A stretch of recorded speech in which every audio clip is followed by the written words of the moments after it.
রুটি নিয়ে তর্ক বিতর্কে স্ত্রীকে হত্যার অভিযোগ স্বামীর বিরুদ্ধে। কুমিল্লা জেলার বরুড়া উপজেলার আড্ডা ইউনিয়ন বেজিমারা গ্রামে মোহাম্মদ আব্দুল মান্নানের বিরুদ্ধে রুটি নিয়ে তর্ক বিতর্কে স্ত্রী রতন আক্তারকে হত্যার অভিযোগ উঠেছে। স্থানীয় সূত্রে জানা যায় 6 জানুয়ারি মঙ্গলবার রাতে স্বামী স্ত্রীর ভেতরে তর্ক বিতর্কের এক পর্যায়ে স্বামী মান্নান স্ত্রীর শরীরে প্রচন্ড আঘাত করে, এতে স্ত্রী মারাত্মকভাবে ক্ষতিগ্রস্ত হয়। পরে সারা রাত ডাক্তারের শরণাপন্ন না হওয়ায় সকালবেলায় স্ত্রীর মৃত্যু হয়। পরে পুলিশ এসে ময়না তদন্তের জন্য লাশ থানায় নিয়ে যায়। স্বামী মান্নান মিয়ার কোনো খোঁজ পাওয়া যায়নি। রতন আক্তারের ছোট ভাই অভিযোগ করেন বিগত দিনেও আরো অনেকবার তার বোনকে মারধর করেছে। এখন তারা সুস্থ তদন্তের মাধ্যমে সঠিক বিচারের দাবি জানান। রতন আক্তারের 3 সন্তানের সাথে কথা বলতে চাইলে তারা ক্যামেরার সামনে কথা বলতে রাজি হননি।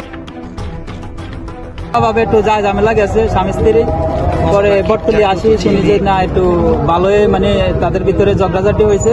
আমরা গেলাম ওখানে, যাওয়ার পরে মনে করেন দেখলাম যে আমার বোন জ্যাঠা বোন রতনাপা উনি ঘরেতে নাই।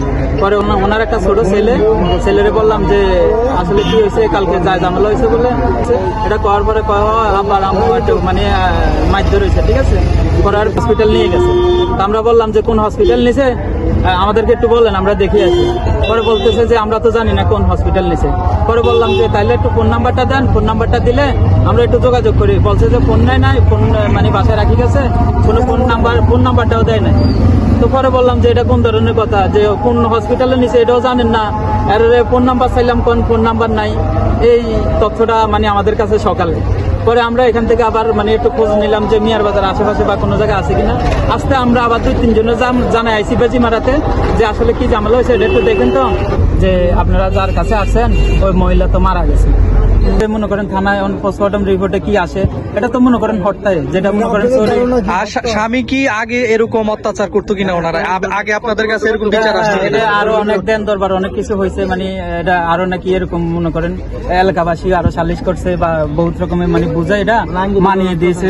আপনার সাথে যে রাত্রে 12টা বাজে কথা হয়েছে, আপনার বোনে কি বলছিল আপনাকে? আমার বোনে বলছিল, যখন আমি দেখলাম চোখ মুখ ফুলা, তখন আমি বললাম যে এরকম টুকটাক তো স্বাভাবিক হইতে হইতো, কিন্তু কালকে দেখার পরে আমি সারা রাতটা কোনো ঘুমাই না। আমি চোখের অবস্থা দেখে বোনের অবস্থা আমি বেশি ভালো দেখতেছি না।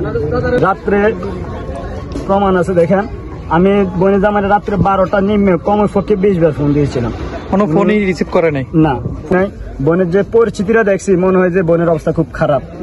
কত বোনের আমি মারি নাই, আমি তোর বোনের গায়ে হাত দেই নাই, তুই কে? এটা কই লাইনটা গাছ আপনি দেখেন। আমি কমের পক্ষে না হইলো রাত্রে 12:30 পর্যন্ত ফোন দিয়েছিলাম। বেজিমারার মন্নান ভাই 12:30 বাজে ফোন দিছি।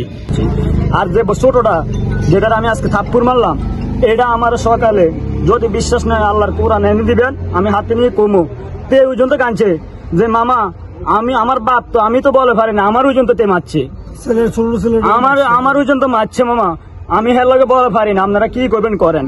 আমি সকালও না হইলো 2-2:30 ফোন দিচ্ছি, আমার স্বাস্থ্য ভাই করে জিজ্ঞাসা করেন, ফোন ধরে না। আমি এটা সুস্থ বিচার চাই এবং ফাঁসি চাই। আচ্ছা আচ্ছা, ঠিক। আমি মোহাম্মদ বোরহানুদ্দিন, যাকে মার্ডার করা হয়েছে তার ভাই ভাতিজা। শুনতেছি যে ফুফুকে হাসপাতালে নেয় নাই, সাথে সাথে মারা গেছে। এখন আমি যেহেতু রওনা দিয়েছি তাদের বাড়িতে, এখন উদ্দেশ্য তারাকে বলতেছে যে স্ট্রোক হয়েছে দামাত সাহেবের কারণে, যেহেতু বাপ মা হারাইছে, এখন বাপ যাতে না হারায় সেই জন্য। তো আমি আপনাদের কাছে একটাই চাই, যেহেতু আমার ফুফুর উপরে ছোটবেলা থেকে অত্যাচার করে আসছে, আমি তাকে ফাঁসি চাই এবং আপনাদের কাছে সহযোগিতা চাই। আপনারা যেভাবে সুন্দর হয় এটা আইনের এসে তাকে সর্বোচ্চ দাবি জানাচ্ছি।